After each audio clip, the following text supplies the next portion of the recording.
Curso de Administração de Sistemas Linux. Aula 1. Introdução ao Linux. Após poucos anos de luta, o Linux tem provado que veio para ficar. Com o crescimento estrondoso em diversas áreas no mundo todo, o Linux tornou-se um dos sistemas operacionais mais competitivos no mercado. Sistemas baseados em Linux como o Android são um dos sinais mais claros do crescimento do Linux e da necessidade em aprendê-lo. Nesta primeira aula, teremos uma breve introdução ao Linux, entenderemos melhor o significado do termo Linux e de algumas de suas características básicas, de modo a estarmos preparados para as aulas práticas. 1. O que é o Linux? Apesar de muito se falar desse sistema gratuito, poucos sabem a princípio o que é o Linux. Para melhor compreender este conceito, precisamos entender o que é um sistema operacional. Em primeiro lugar, o computador possui uma parte física, chamada de hardware. Esta parte física, desde os primórdios da computação, possui apenas a capacidade de interpretar binários, que são uma forma de representar valores numéricos e informações através de zeros e uns. Deste modo, para operar um computador diretamente pelo hardware, era preciso ser um matemático, engenheiro ou algo semelhante. Percebeu-se que muitas rotinas eram repetitivas. Automatizar estas rotinas poderia ser ruim apenas na memória volátil. Assim, sentiu-se a necessidade de criar formas de armazenamento consistente.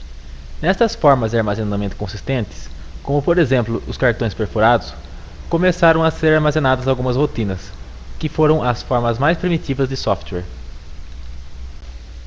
Conforme o hardware ficou mais complexo, foi vista a necessidade de criar um programa capaz de controlá-lo, comunicando cada um de seus componentes entre si e com outros programas, que executariam sob uma interface de execução. Esse tipo de programa, capaz de comunicar o hardware e o usuário, é chamado de sistema operacional. De forma resumida, podemos dizer que um sistema operacional é um programa de computador que faz a interação entre os demais programas aplicativos e o hardware, parte física da máquina, gerando uma interface operacional entre os programas e o usuário. E o Linux, assim como o Windows, é justamente isso, um sistema operacional, porém com uma característica diferente. O Linux é livre. Ser livre significa que é permitido estudar seu funcionamento, uma vez que seu código-fonte é disponibilizado para livre acesso. Isso significa, entre outras coisas, que o Linux não é apenas um produto, mas uma contribuição para a humanidade, porque todo o seu código de programação está disponível para leitura, de forma que todos podem vir a aprender seu funcionamento, desde que tenham conhecimento da linguagem de programação C. A linguagem de programação C é uma linguagem de alto e baixo nível, de grande sucesso até os dias de hoje. Ela foi motivo de popularização de um outro sistema operacional conhecido como Unix, que falaremos a seguir.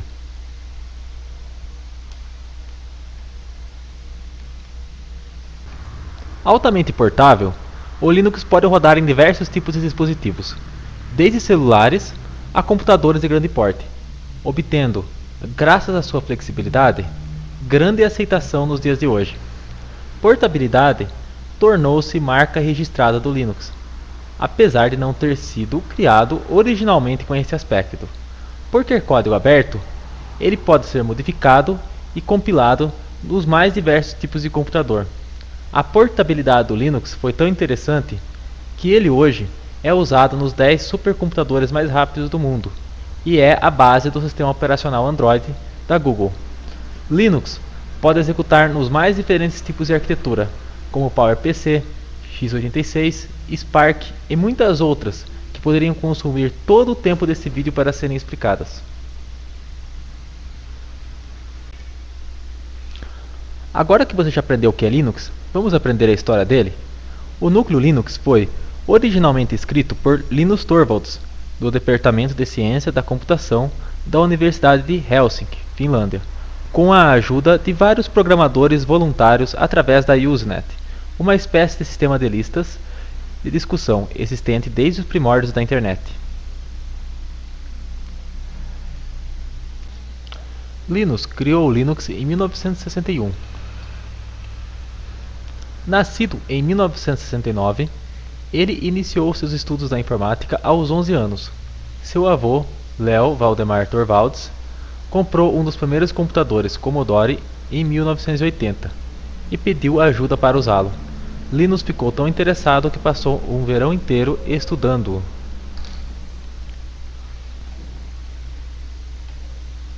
Com 21 anos, já tinha 5 anos de experiência com a linguagem de programação C. Entrou em contato com o IBM PC na década de 80 e em 1991 comprou um 8386. Uma coisa que levou Linus a criar o Linux foi seu contato com o Unix na universidade. O Unix, um sistema operacional extremamente inovador, tinha como principais características a execução de vários programas simultaneamente, através de um processo conhecido como multiprogramação, que mantém os programas passando por um ou mais processadores de tempos em tempos, de modo que o usuário tenha a sensação de que todos os processos estão de fato executando ao mesmo tempo. Tal método é conhecido como multitarefa preemptiva e é adotada pela maioria dos sistemas operacionais modernos, como o próprio Linux.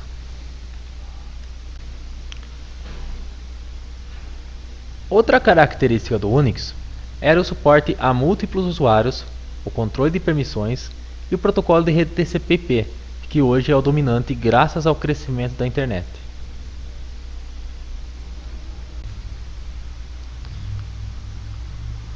Como o Unix não possuía versões para computadores de pequeno porte, foi criado para os estudantes um Unix capaz de executar em PCs como o 386. Como o Unix era muito limitado, Linus decidiu criar outro sistema operacional que executasse também no IBM PC, porém que fosse mais poderoso. No início, Linus chegou a chamar o Linux de um Minix melhor que o Minix. Se você tem curiosidade sobre o Minix, saiba que ele voltou a ser mantido, estando na versão 3. O endereço de acesso é o www.minix3.org. Você pode inclusive testá-lo usando um Live CD, sem a necessidade de instalação.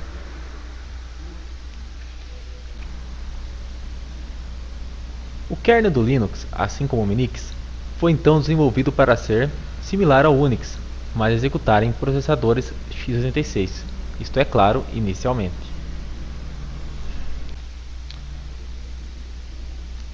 Curiosamente, o sistema foi batizado de Phreax, e por uma brincadeira de Aren Lenk em unir os nomes Linus e Unix, como Linux, num diretório de FTP onde armazenava o Phreax, fez com que o novo nome acabasse sendo adotado. Linux fora criado, mas por ser apenas um sistema operacional, ainda não tinha aplicativos. Nesse ponto entra em cena o projeto GNU.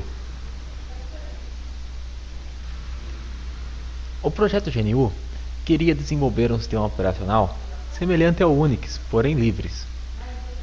Foram desenvolvidas então uma série de ferramentas semelhantes às do Unix, que ficaram conhecidas como ferramentas GNU, e um kernel chamado Hurd, que infelizmente era extremamente instável e apresentava uma série de problemas. O projeto GNU e Linux perceberam que poderiam unir o útil ao agradável, dando origem ao termo GNU Linux, que é o termo que se aplica à grande maioria das distribuições Linux, pelo menos do ponto de vista de programas instalados. O criador do projeto GNU é Richard Stallman, o mesmo idealizador da licença GPL, que foi então adotada pelo Linux. Richard Matthew Stallman nasceu em Nova York, filho de Alice Lippman e Daniel Stallman. Seu primeiro acesso a um computador aconteceu em 1969, no seu primeiro ano do curso médio.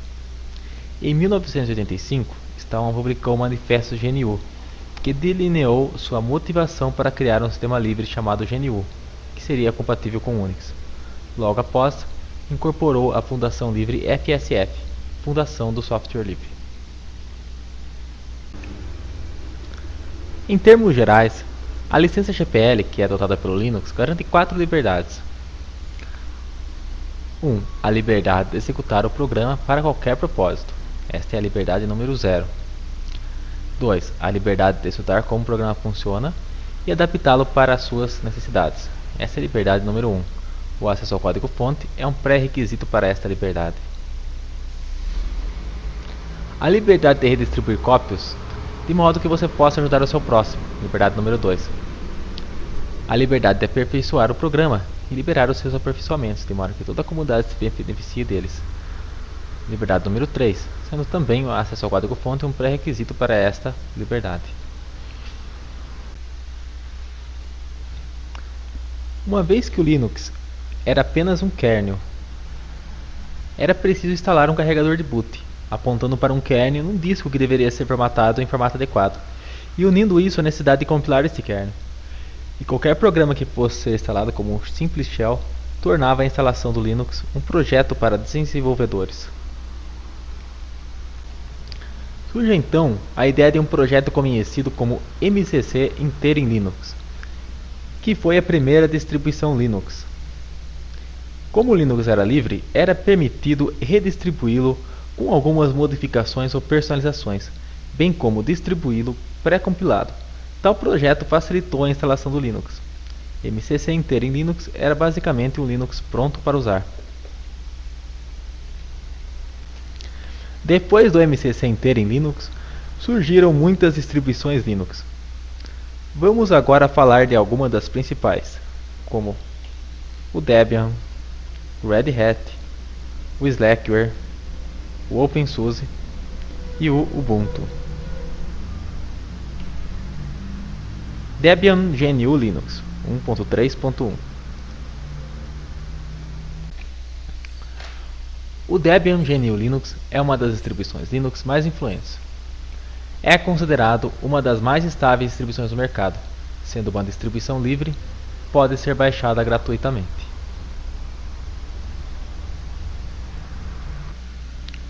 O Debian é, assim, a inspiração da maioria das distribuições Linux, e muitas delas imitaram seus recursos. O Ubuntu é uma das distribuições Linux mais próximas do Debian.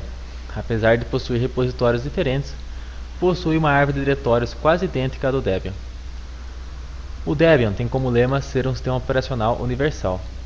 É uma das distribuições mais utilizadas em servidores, devido à sua confiabilidade, pois no mundo Debian os pacotes são mantidos por um longo tempo numa versão mais antiga, que a equipe de instalação de pacotes classifica como estável. O Debian desenvolveu o apt-get, que automatiza as funções de instalação de pacotes. Isto foi herdado pelas distribuições Linux que utilizavam pacotes com extensão .debian e imitado futuramente em outras distribuições com ferramentas similares como o Yum e outros.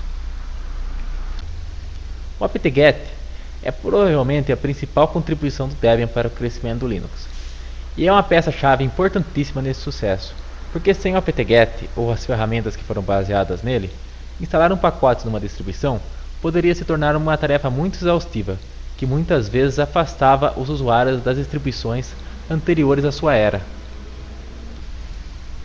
O Debian possui dois modos de instalação, um que roda sob modo texto e outro que roda sob modo gráfico. Veja.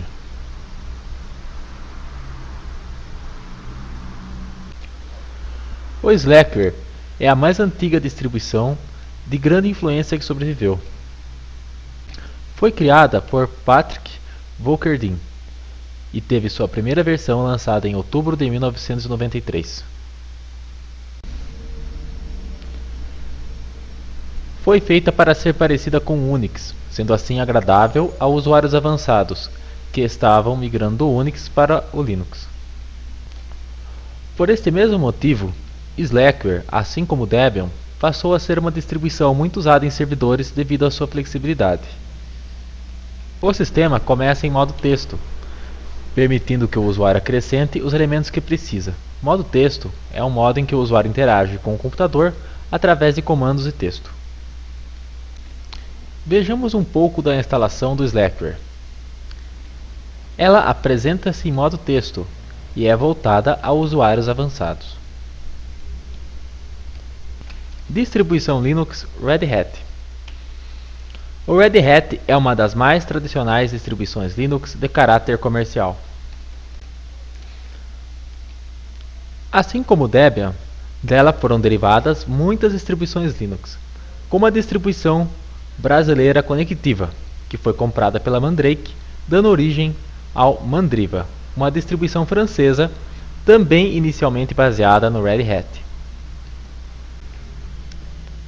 Fácil de usar e poderosa, o Red Hat uniu o Linux ao seu suporte comercial e há ferramentas comerciais pré-instaladas. No início, o Red Hat foi muito mais influente que hoje, sendo uma das distribuições mais utilizadas devido à sua facilidade para a época. O Red Hat foi uma das primeiras distribuições que provaram que o sistema operacional GNU Linux estava pronto para o usuário final. Possui versões para servidores e workstation. Utiliza pacotes de extensão RPM, ao invés dos de extensão .deb utilizados no Debian. Apesar de existirem ferramentas que permitem a instalação de um programa compilado para o Red Hat no Debian, são distribuições diferentes entre si quanto à instalação de programas. Na carência de uma ferramenta semelhante ao apt-get, o Red Hat adotou o Yum, uma ferramenta que estava sendo desenvolvida para uma outra distribuição Linux chamada Yellow Dog Linux, que também utilizava pacotes do formato RPM. Na instalação do Red Hat, logo se percebe uma maior comunidade unida à facilidade. Distribuição Linux OpenSUSE. Uma distribuição patrocinada pela Novell, que inicialmente era de caráter comercial e se chamava SUSE. Como recurso principal, possui um programa de administração e manutenção chamado YaST, que facilita em diversos pontos a distribuição. Ele também permite a instalação de programas de forma gráfica, e é uma das principais características que levaram à popularidade da distribuição. Instalação do OpenSUSE. O OpenSUSE possui o seguinte aspecto durante a instalação. Finalmente, vamos falar do Ubuntu, uma distribuição baseada no Debian. É a distribuição mais popular do mundo, sendo a primeira colocada no DistroArt. Utiliza pacotes Debian, isto é, de extensão .deb, para instalar programas, porém, através de um repositório próprio. Possui ferramentas gráficas de configuração, eliminando quase que totalmente o uso do terminal. Sua proposta é oferecer um sistema operacional que possa ser utilizado por qualquer pessoa sem dificuldade. O nome Ubuntu pode ter dois significados: humanidade com os outros ou sou o que sou pelo que nós somos. Por ser uma distribuição amigável e de fácil aprendizado, utilizaremos o Ubuntu no módulo Administração de Sistemas Linux. O Ubuntu também auxilia a compreensão de outras distribuições baseadas em Debian e nos leva a um conhecimento mais consistente para futuramente aprender Debian, caso você opte em fazer o curso Administração dos Servidores, que é feito sobre o Debian.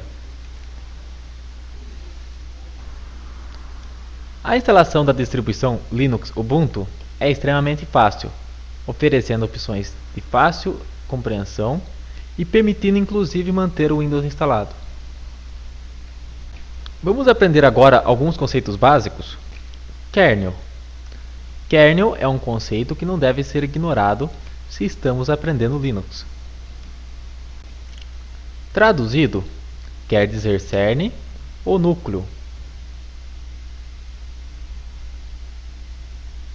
O kernel é o núcleo, isto é, a base de um sistema operacional. O kernel faz a comunicação entre os programas e os componentes de uma máquina, isto é, o kernel faz a comunicação entre o software aplicativo e o hardware. Por este motivo, há muitos autores que colocam o kernel como sendo o próprio sistema operacional, pois os programas são executados sobre ele. O Linux é um kernel, que combinado às ferramentas da GNU, torna-se um ambiente operável, além de sistema operacional. Há, portanto, muitos que briguem, dizendo que o Linux não é um sistema operacional, mas se torna um ao ser combinado com as ferramentas GNU, ou seja, GNU Linux, um sistema operacional, e Linux apenas um kernel. Mas como há muita discussão no assunto, é comum chamar o sistema operacional Linux simplesmente de Linux. Arquivos. Arquivo é um local com um nome, utilizado para armazenar dados, como um texto, uma música, um vídeo, uma imagem, etc. Linux quanto a nomes de arquivos. Eles são sensíveis à caixa, ou seja, são case sensitive, o que significa que um arquivo com nome escrito em minúsculo é diferente de um arquivo com o mesmo nome escrito em maiúsculo. No Linux, os nomes de arquivos podem ser compostos, isto é, com mais de uma palavra. Eles também possuem permissões quanto a usuários e grupos, como veremos nas próximas aulas. Extensão de arquivo. Ela serve para identificar o tipo do mesmo. Por exemplo, teste.txt, arquivo de texto simples, index.html, página web, track01.mp3, arquivo de música no formato mp3. Na figura a seguir, esquematizo como fica o nome do arquivo. No exemplo, tenho o arquivo planilha escola 2. Ele termina em .xls. Isso significa que possui extensão XLS, indicando que seja um arquivo de planilha. O próximo arquivo, chamado template.odt, é um documento de texto do LibreOffice, uma suíte de escritório que concorre com o Microsoft Office. Diretórios. Diretório é um local com um nome, assim como um arquivo.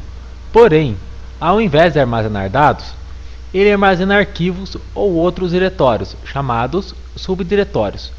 Eles também são conhecidos como pastas. Nomes de diretório são case sensitive. Portanto, um diretório que tem o mesmo nome, porém escrito em maiúsculo, é diferente de um diretório com o mesmo nome, escrito em minúsculo. Também podem possuir nomes compostos e permissões. Não é permitido existirem dois arquivos com o mesmo nome no mesmo diretório, exceto que eles possuam a diferença de caixa. Por exemplo, um arquivo que tem nome escrito em maiúsculo e outro em minúsculo, o que para o Linux é o mesmo que não ter o mesmo nome.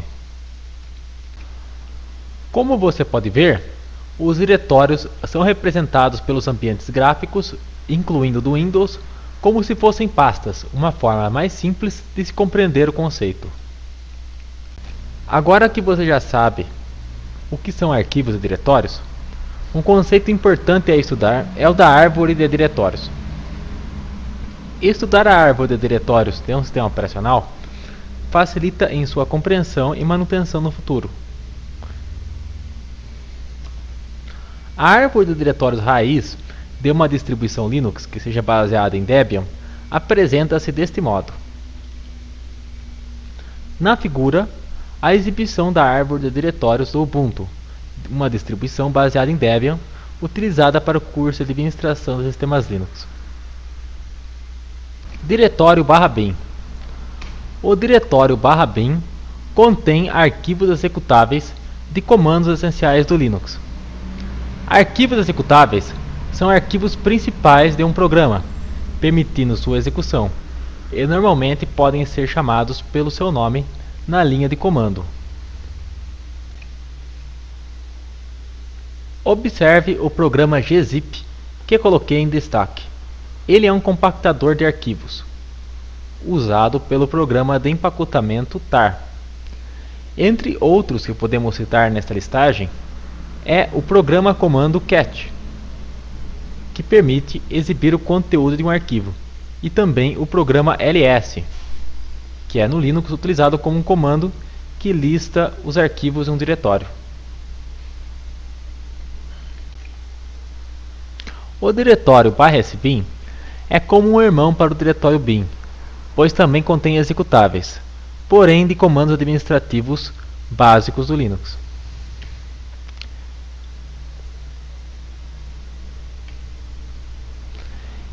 Em destaque, o utilitário fdisk, que é um particionador de discos, sendo bastante diferente do fdisk do MS-DOS. Posso ainda destacar outros aplicativos, como o utilitário badblocks, capaz de encontrar defeitos em discos, e o utilitário ifconfig, que pode configurar uma interface de rede pela linha de comando. Um diretório que possui arquivos extremamente essenciais é o diretório /lib. Ele contém binários de bibliotecas. Bibliotecas são trechos de código compartilhado entre muitos programas, sendo fundamentais para seu funcionamento. O diretório /lib possui bibliotecas utilizadas normalmente pelos programas que estão em bin e /sbin. Em destaque, coloquei a biblioteca libic.so.6, ou seja, glibc, uma biblioteca fundamental ao funcionamento de programas GNU, como o gzip e o lst, visto no slide anterior. /boot. Você se lembra do kernel, que é o núcleo de um sistema operacional? É no diretório /boot que encontramos o Linux em si mesmo, isto é, o núcleo do Linux. Veja o arquivo que destaquei na figura, vmlinux 2.6.32-32 generic.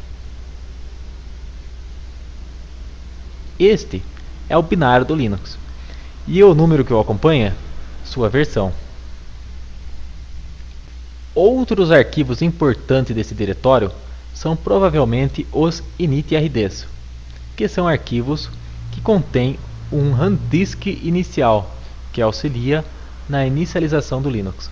Também há um diretório grub, que contém um carregador de inicialização chamado grub. Ele possibilita escolher entre o Linux e vários sistemas que estejam instalados. /etc. O diretório /etc contém configurações. Os arquivos desse diretório lembram os arquivos .ini do Windows e geralmente são editados usando um editor de textos comum. Um editor de textos comum é aquele que não possui formatação de texto, isto é, não possibilita vários tipos de formatação, como negrito, itálico, fontes alternadas e outros. Exemplos de editores de texto comum são o Nano e o gedit, que veremos nas próximas aulas. No Windows temos como exemplo o edit e o bloco de notas. Na figura de exemplo, destaquei o item resolve.conf. Este arquivo de texto comum contém as configurações de DNS. DNS são servidores que traduzem nomes em IPs. Entenderemos mais sobre isso no básico de rede que teremos. O Windows também possui essas configurações, mas em outros lugares do sistema.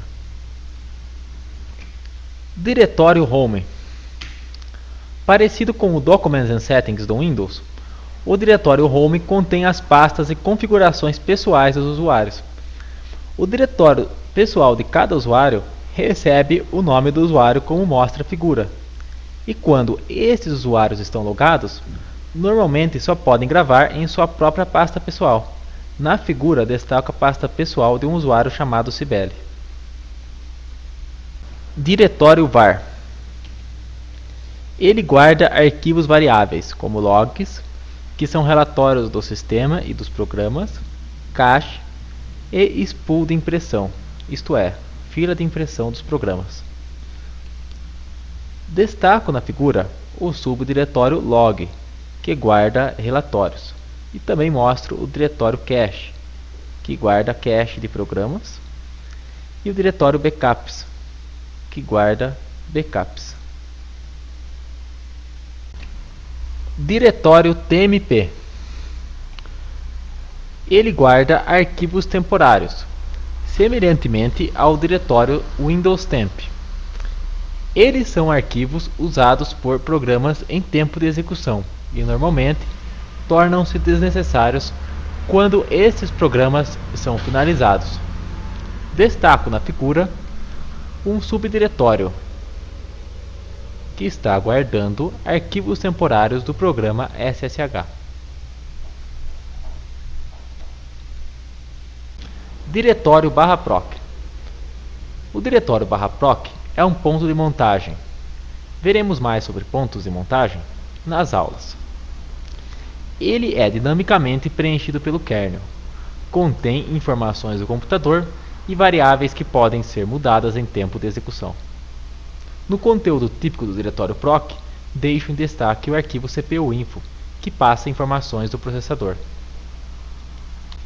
Diretório /dev. O diretório /dev contém arquivos de bloco especial.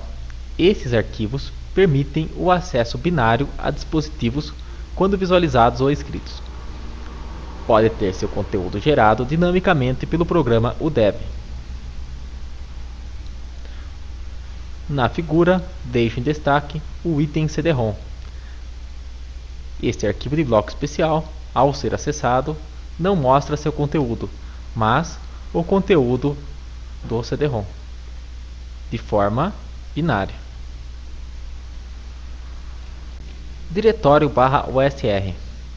Contém programas maiores, como programas da interface gráfica, arquivos de imagem, ícones e outros. Em destaque, o diretório /USR/lib, ou seja, o diretório lib, que é um subdiretório do diretório USR. O diretório lib contém bibliotecas utilizadas por programas contidos no diretório bin do diretório USR e no diretório sbin do diretório USR. No diretório share encontramos arquivos independentes de arquitetura, como imagens, ícones, fundos de tela. No diretório src, código-fonte de programas. No diretório games, jogos.